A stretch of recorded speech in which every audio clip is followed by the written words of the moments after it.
Hi, I'm Marvin Plackett, and today is Tuesday, May 5th. Warm greetings to all residents, all staff, and all guests.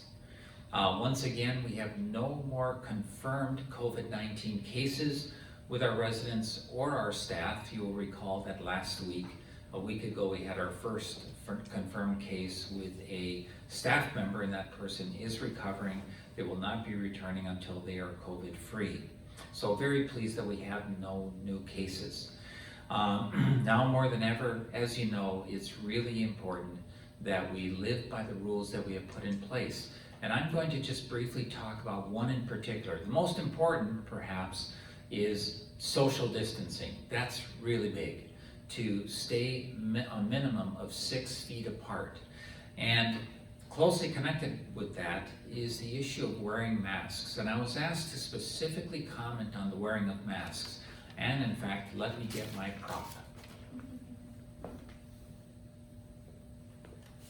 Exhibit A, mask. And so how to properly wear the mask? Because some, look, I fully acknowledge that it is not fun, it's not necessarily comfortable to wear a mask, and yet it is vital. When you leave your apartment or you leave your room, are you going to be in contact with somebody else that might come within 6 feet of you? Chances are very good that you could be passing by, just even for a moment, somebody within 6 feet. If your mask is like this, that's not good. Doesn't work, okay? If your mask is like this, it's not good. It doesn't work. Partially works, but not fully, because it needs to cover both the mouth and the nose. I'll get it there. This is the way to wear the mask, where it's fully covering the nose and the mouth. And so when you're in a common area, sitting and reading the newspaper, you might say, well, there's nobody around, there's nobody within 6 feet. Is that going to stay that way for that hour or two that you're sitting there reading the newspaper or a book in a common area? Probably not. So, if we always knew we were going to be 6 feet apart, that mask is less crucial.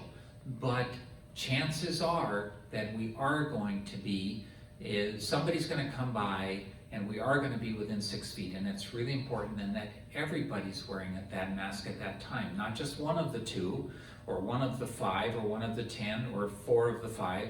Everybody needs to be wearing the mask, and they need to be wearing, you, me, we need to be wearing our masks properly at all times when we're not in our apartments or not in our units, okay? Sunday, it's a big day, May 10th. It's Mother's Day. Love Mother's Day. How could one not love Mother's Day?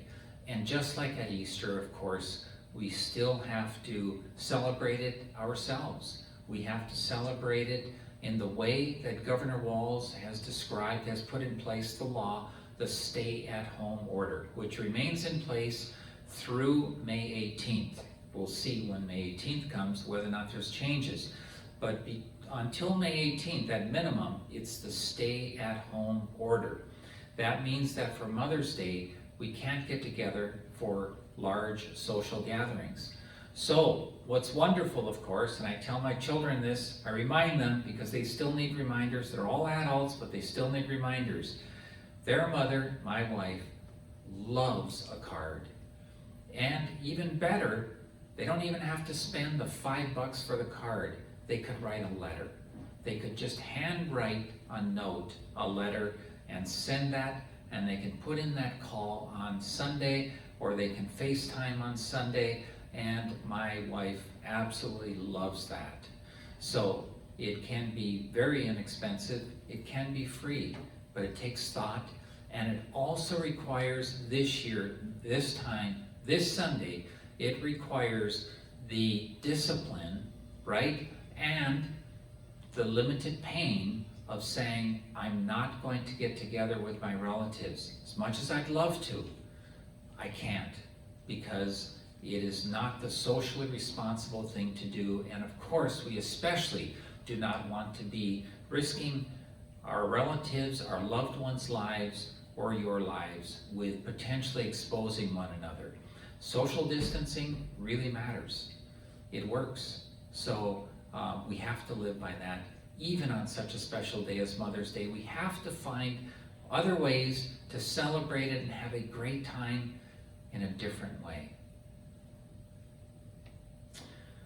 I look forward to seeing you all tomorrow at 1:30. And now for some words from Phil Rose.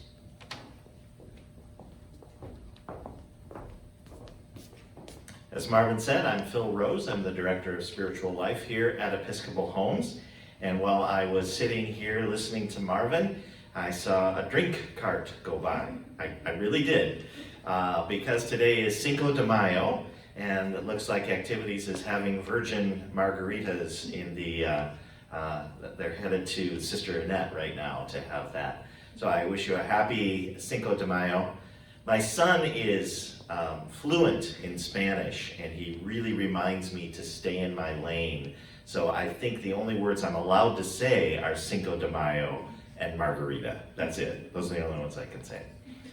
Today, in addition to being Cinco de Mayo, is also Giving Now Tuesday.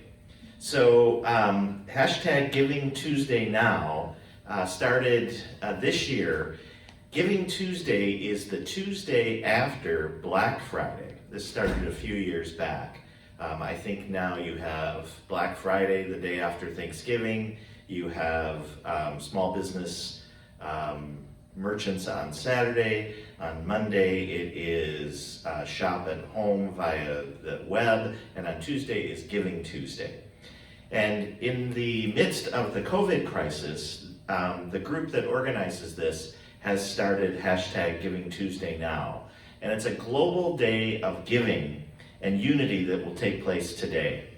And so if you go to our website and you go to Residential Life, you will find some links to Spiritual Life, and I have put up in there a link to the Giving Tuesday Now organization, as well as a link to the Episcopal Homes Foundation as well, so that in the midst of this crisis, if you are able to give, we are certainly not asking people to give more than they can, but if you're able to give to organizations that are helping to take care of those who are dealing with this virus, or those who are doing research into vaccines and treatments for it, we would encourage you to do so.